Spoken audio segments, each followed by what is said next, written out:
I've got the boys with me today, Noah and this madman, Connor. Third unboxing, 3 for 3. Today we're going to do some comic books. Today it's more about the artwork.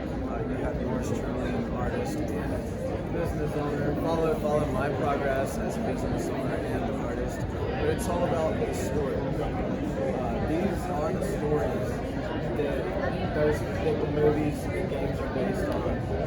Basically, without the original comic and our first appearances, we wouldn't have your extended universe, we wouldn't have the cinematic universe.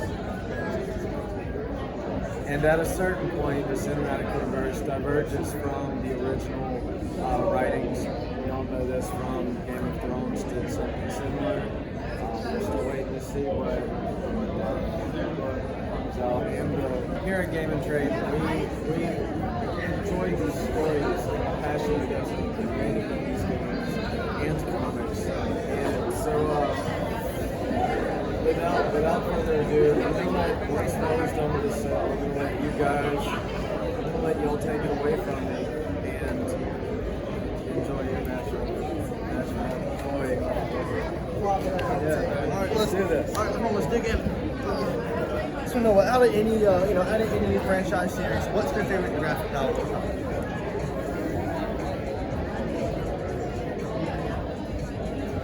Okay, I'm gonna have to tell you honestly. I don't forgot it was right there. For me, I believe it's The Boys. I don't know if you've heard of The Boys. They recently from the Amazon series, and I think sometime in June 3rd maybe, they're going to be doing a new season 3.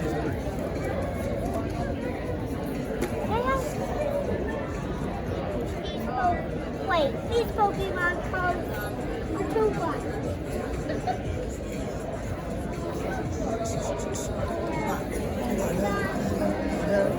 My favorite thing. All right. Okay, so I forgot they're not in a single bubble wrap thing. Here, maybe let's set the box on the floor and then y'all pull them all one by one. All right, start right there. All right, ladies and gentlemen, let's see what this first comic is going to be.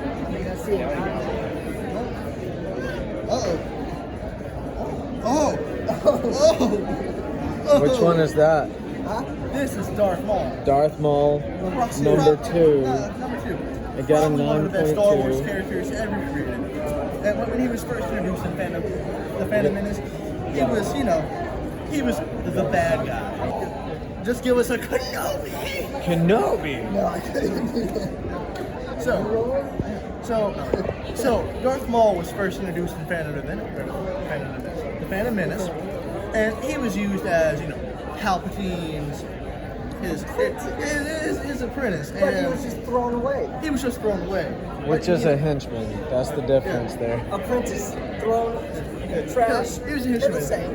But over the EU and even the new Star Wars canon with Rebels and Clone Wars, he's come back. He's had so many character arcs, and from what I've seen on Reddit, they're even talking about giving on his own show where he's going out and doing his own stuff between the time where he comes back. And if for those of you who haven't seen Clone Wars and Rebels, I'm not going to spoil it. Yeah, don't spoil it. But we'll just how his story progresses. Is there enough material for his own show? I mean, after everything, because in those in that space where he wasn't around and where they reintroduced him, there's a lot they could do with him. Yeah. What do you think about Ray Park and his martial arts side of his training? The way that he wasn't Ray Park the one who played Darth Maul. Yeah. The way that he did that and showed everybody what to do and how in Phantom Menace. Yeah. His It was skills with astonishing. it, right? If they don't bring him back for a Maul TV show when they do it, I'm gonna have a problem. And I may disown Disney Star Wars. So on at that point, because Ray Park played the Quit perfect life role. entirely right there. All right, ready to move on to the next one? All right, continue. All right, I'll go ahead and pull this next one. What do you got there? What y'all doing there? We got a Star Wars. They Maul got it. 1. Yeah, number 1. 8.5. All right. Yeah. But number 2. Yeah, 1, 2. even some of these comics, I would not mind if they just took the material from the page and adapted it on screen, like they done with The Boys, like they done with Game of Thrones, like they done with Lord of the Rings. If they get the right people producing it, sorry, John Favreau, sorry, if they get the right people producing it, right people playing, you know, that little peep in Star Wars, I believe they can do it flawlessly. Even better than Mando, even better than Boba Fett. Anything's better than The Last Jedi. Better than anything. Story was a little, they wanted to break the cycle and do something original, but some things can be spectacular and then some things can fall short of the mark. And but I mean, a lot of work goes into those productions. Oh yeah, regardless. and, I'm not hating on the actors and everything. It just could have been executed so much better, I believe. But they jumped way too much. Yeah, and they had characters like. I'm not going to spoil it, but they had characters that they were building up stuff to, that they just kind of dropped them and gave them their own little side kind of crap. Well, that's like the Phantom Menace. With Qui-Gon Jinn. Yeah. There could have been so much more to Qui-Gon Jinn. They're actually in work right now. They're in works of doing a show that's going to be a young Count Dooku and Qui-Gon Jinn. Listen, That'd the be cool. best character in my eyes from the most recent Star Wars movie that came out is Bobby Frick. Bobby Frick? Which one was that? The really small guy that was like about this big. Oh. He didn't speak or anything. He fixed C-3PO with the master plan.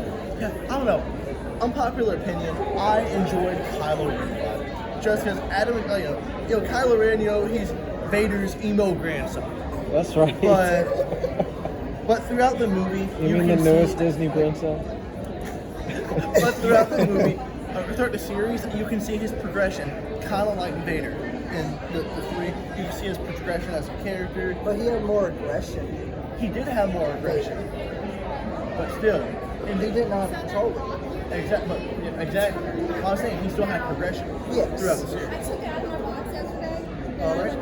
What's this next one we got? This next one that we have right here, 9.6, Amazing Spider-Man Super Special number 1. Symbiote. You'll get it eventually. Along with the Fantastic Four, Spider-Man was one of Stan Lee's staple creations. With Spider-Man, there have been countless actors. There's been Tobey Maguire, Andrew Garfield, hell, even Tom Holland. Listen, I'm gonna have to stick with Tom Holland and Tobey Maguire. That's it. Yeah. Andrew Garfield was okay, but he's not my favorite. I believe Tom Holland so far has the right acrobatics and everything that Spider-Man is supposed to have. All right, let's see what we have next. Next. X-Men, Uncanny, Bishop's Crossing. Now X-Men. Is that the first appearance of Bishop? I'm trying to figure out. Yeah, Bishop's Crossing. First Bishop full appearance. Yeah. And so this is toward our time travelers. Essentially, what we're talking about, how things could have been done better and everything else. In time traveling, in the multiverse and everything. Sorry to steal y'all's thunder, but basically, we do retellings of stories, but they are it's the same story reflected for different generations. Yeah. And so what we think we could get right in Star Wars now, well, that's what they're working out with the TV series, and they're figuring out that to a degree there's more of a timeline they can work with and more freedom of what they can do with it. Okay. So that's where things get extrapolated from the original stories.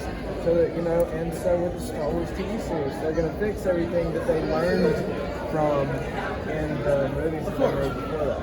Of course. All right. That's how I feel about time traveling. It's a real thing if you consider the cycles that your father to you. Yeah. Vader to Kylo Ren, Vader to Luke to Ren. But it was Palpatine talking to Ren as Vader. No, that. Yes. Well, he did was. do it at one point in time. I felt like that was a form of control because It was a form of control because he talked to him as Snoke and Vader. And he would put Rey and Ren together. So, for a long time, people believe that Snoke was actually Jar Jar Binks. But Jar Jar Binks died after the after the rise of the Black Empire. Jar Jar Binks actually became a street clown, and he died protecting a small child from a Imperial strike. Really? Yeah. He died an honorable death, even as a fool. Yeah. He was always a fool. I don't know what you're talking about. Well, that's the thing. That's the whole. When you said Snoke, people thought Snoke was Jar Jar. You mean the position. You mean his position, not necessarily. The ultimate Sith and how all his influences. It's in the films. They also thought he was Mace Windu for a while too, because if you notice, that's no. No, it's not. He does not have the cool points. But if you look, because he was the one that really trained Kylo Ren in Sith arts. So if you look at the way Kylo Ren fights in Mace Windu, there's the thing where he'll turn around back. Mace Windu is the only other canon Star Wars Force sensitive person that uses a lightsaber that does that move. So people were comparing to fight styles. Mace Windu's fight style was still, even though it was balanced, you could see the thrashing and the rage he still had in it. Well, I read a lot of things about him being able to wield, or him using the dark side so that he could be trained against it, but not using it in a fighting way. Yeah, but he was more afraid than anything. But he was just a lion of the Jedi. Right. So the Great Jedi Code, we are our Saber Legion. What's the? I feel like Scott should do this one. Yeah.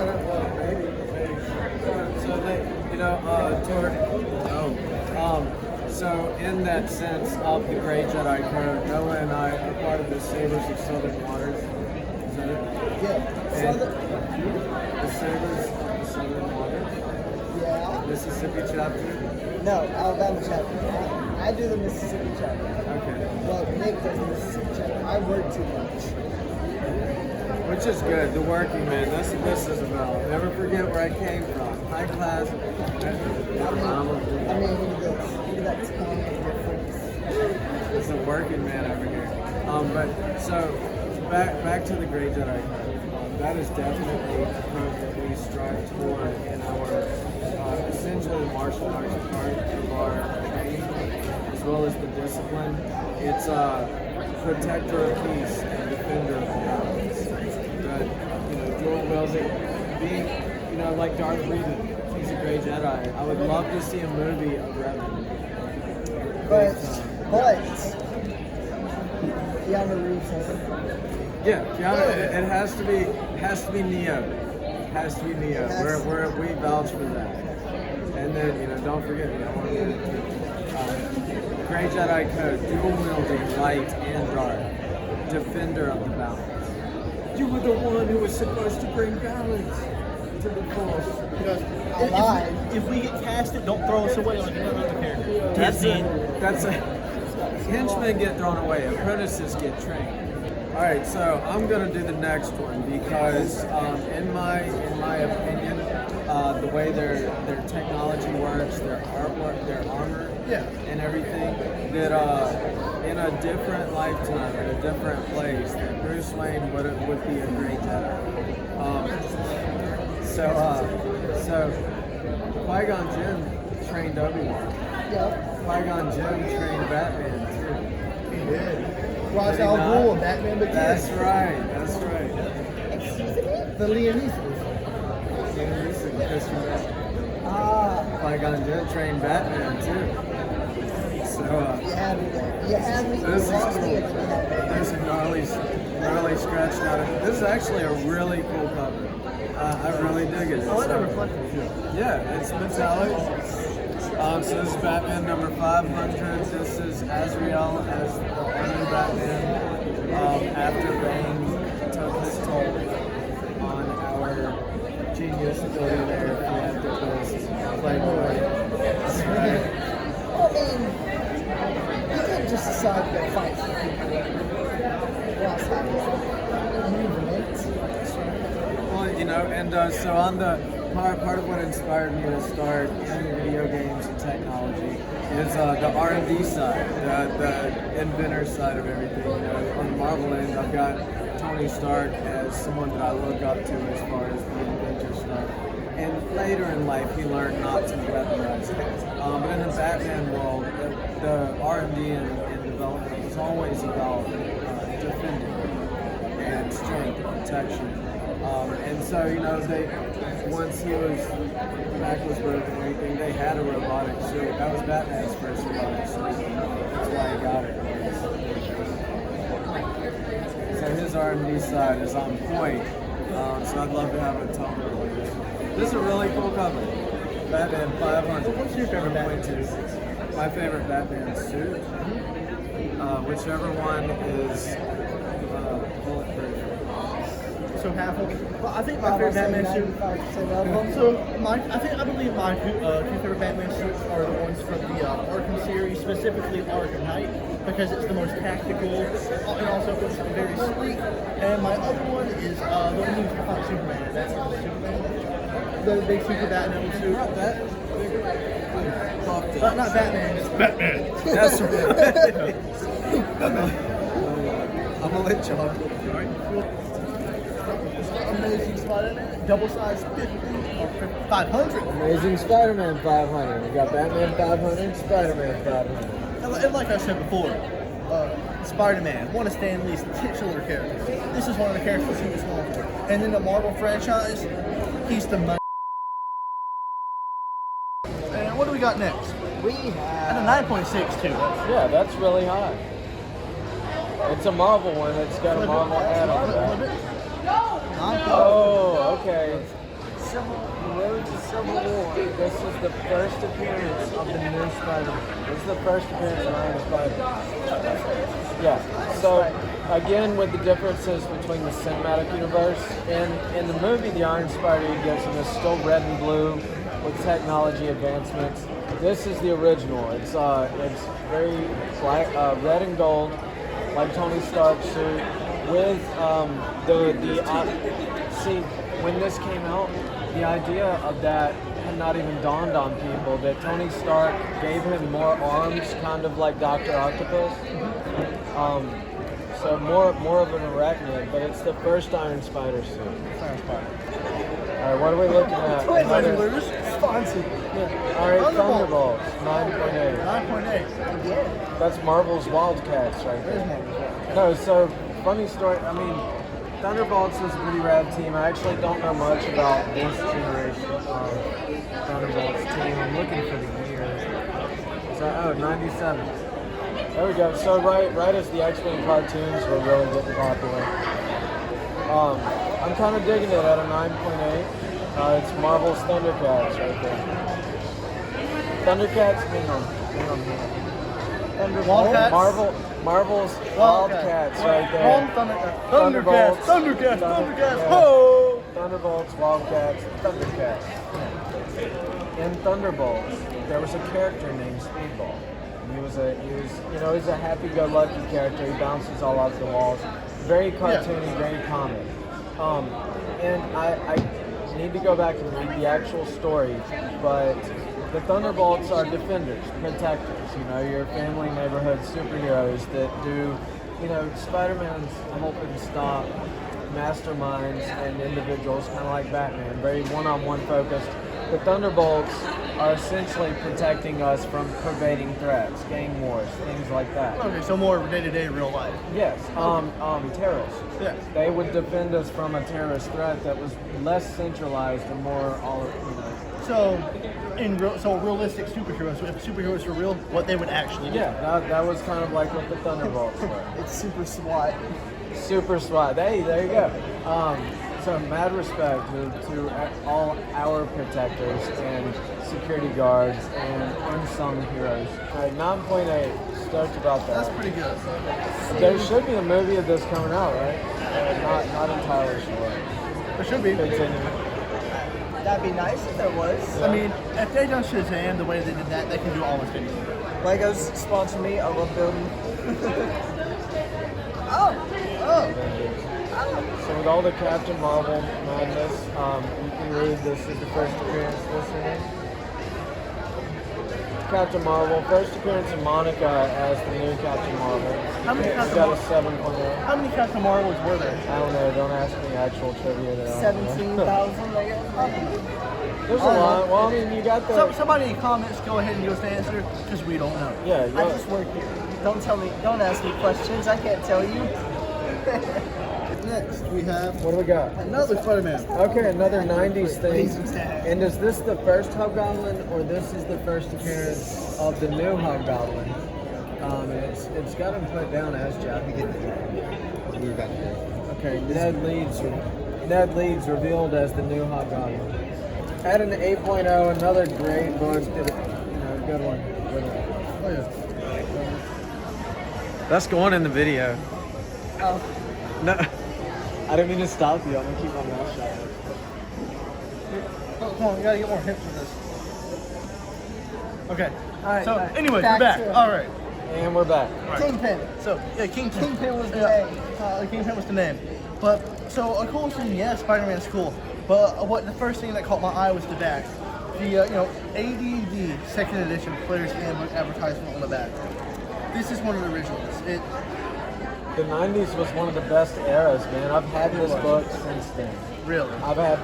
I don't know about the 90s. 2001 was good to me because that's whenever I was just born and I did nothing but sleep. Of course, this lazy man. Oh, I remember those now a days. working man. So some of my grades, especially the Star Wars stuff back there, my grades may not be as high as a lot of others, but this is my collection. I've had this book since I was in high school. Really? Yes. Some of these others I've definitely had for over 10 years. And you This- kept them this pristine? I take real good care of my stuff. Protect your collectibles. I've parted ways with a lot of things, but knowing that they went on and brought joy to others. That's why I have my collection of your autographs sitting on the top shelf. Oh, this man's building a collection of my autographs. So You don't have that shit framed? What the hell? No. Look, I'm getting the frame. It's working, all right? Just put them in semi-rigid projectors. Put them in that overcast frames where the shadow of the sun hits it, or where the sun hits it and it casts a shade.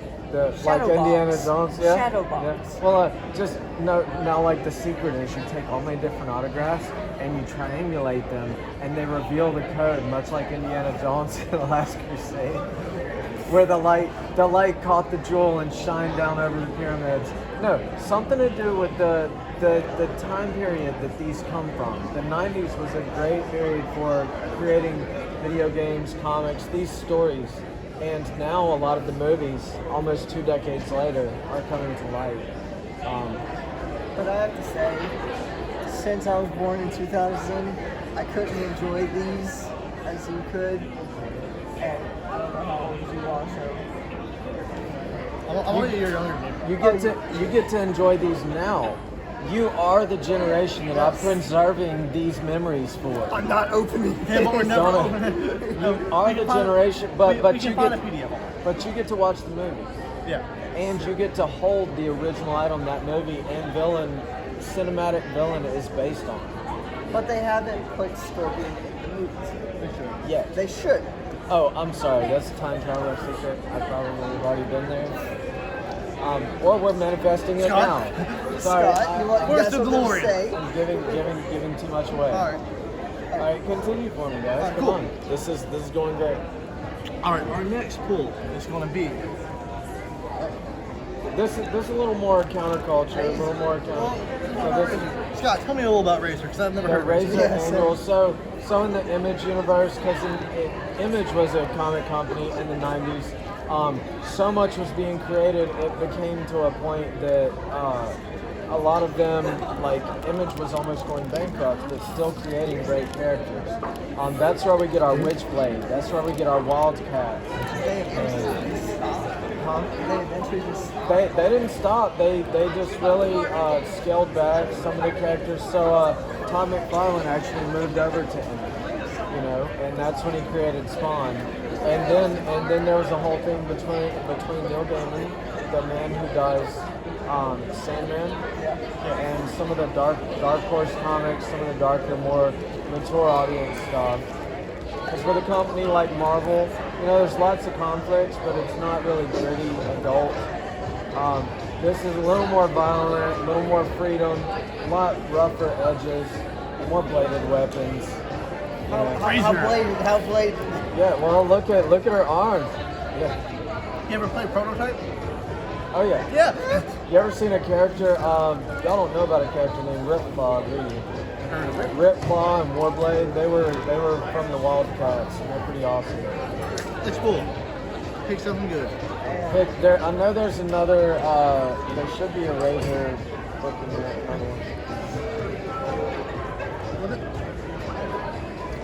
Save that for last.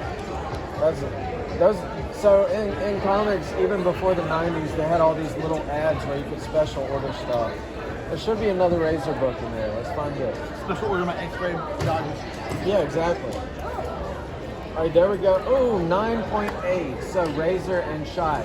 And this is also one of my absolute favorite influential artists, Joe Linsman. Mad respect and mad props to all the Dawn comics. Again, with the mature audiences, for mature readers only. This got a 9.8. I'm super stoked about that. That's amazing. And I will say, we have been pulling some really good grades. That's the poster you've been waiting for. Yeah, for the mature readers. This is a little bit counterculture. This is between, like, say, Techno War and the anime manga style for Vampirella. This is a really cool book. 9.6. I'm gonna be honest. At first, whenever you flipped it over, I first automatically thought of Cyborg. Right? I was just like, Cyborg? What are you doing? I thought, what are they doing to Casey Jones from Teenage Mutant Ninja Turtles? That's what I thought. I'm thinking Johnny Estacado from Darkness. Yeah. He's kind of like the guy version of Witchblade. And again, with the style of artwork that this is very reminiscent of the mid to late 90s here. I'm digging it. All right, ladies and gentlemen, here we have our Holy Grail. The one we've been saving for last, the one we all been looking for. Well, it's a reprint of a Holy Grail. It's the reprint of the Holy, but it's our Holy Grail. It's a faithful reproduction of the Holy Grail. Action Comics #1 reprint. This is the Loot Crate edition, the Loot Crate exclusive, and there is no more Loot Crate, so it's going to go. And I believe Scott, I believe you had something to say about this. Hold on. Okay. He's kidding, folks. Don't worry. No Scott. Ha ha ha. What we call suicide doors because they open out that way. So if you go to Bill out. I thought it's because he was smashing this guy with the car. No, I'm just kidding. Protecting the civilians. Protecting the from the evil car. Right. Well, we're talking about superheroes. Where's the Batman one? All about defending, using all your tools at your disposal. And Superman's got a lot of them. Using all the tools at your disposal to defend and protect the less fortunate.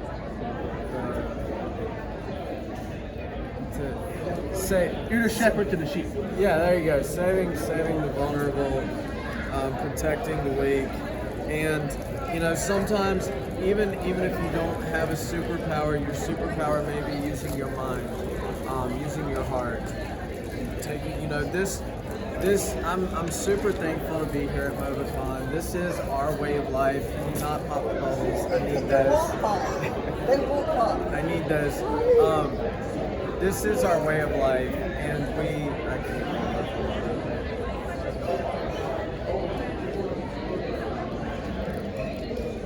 preserving the ideas, saving the memories. So, for me, always 45.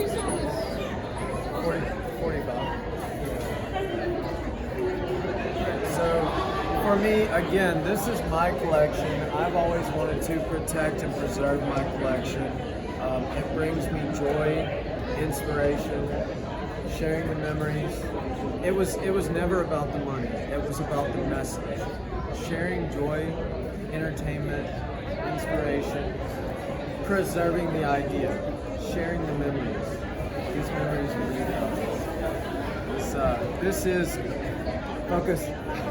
I got the child over here. Not Grogu. It's all a metaphor as far as art forms go. It's all a metaphor. This is our way of life, and we want to defend it. the great Jedi Code, defender of the balance. So, really like all the artwork. I mean, the classic artwork all the way up to the new stuff. Thankful for these artists, these creators. Just humbled to be among the company that they are. Coming to you from the forefront of creativity, ever your greatest fan.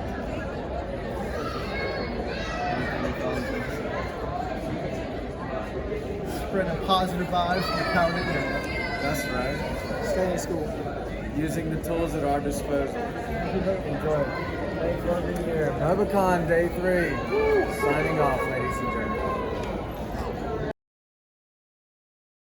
This is another example of how the cinematic universe diverged from what was in the original stories. The Thunderbolts, your friendly neighborhood defenders, there was a happy-go-lucky character known as Speedball, and he was kind of like funny, satire, maniacal, but like bounced all over the place. But he was very cartoony. He was very Marvel. He was very cartoony. And a villain whose power was to explode, he essentially caused a cataclysmic event in a neighborhood and caused tragedy. And Speedball really blamed himself for letting it happen. Yeah, he blamed himself for letting it happen and went very dark and broody. And instead of bouncing all over the place, he internalized that pain and that kinetic energy, and that was his new power. His name was Penance. He became dark after that. So from that was the Civil War event, and there was a split between Tony Stark and Captain America. If the Mutant Registration Act, and if that happens, it was to catalog all the powers of all the villains and the heroes, basically any mutant. But from that, the villains would be able to tell who the mutants were. Like their secret identities would not matter any longer. And from that, they'd be able to find out their families and get to them through their greatest weakness, which was their loved ones. It's our greatest strength and our greatest weakness. Is, family. And Captain America, with what he saw as the righteous moral compass, doing what was right and just and protecting the mutants. And Tony Stark really, was more militaristic about it and believed that they should be registered.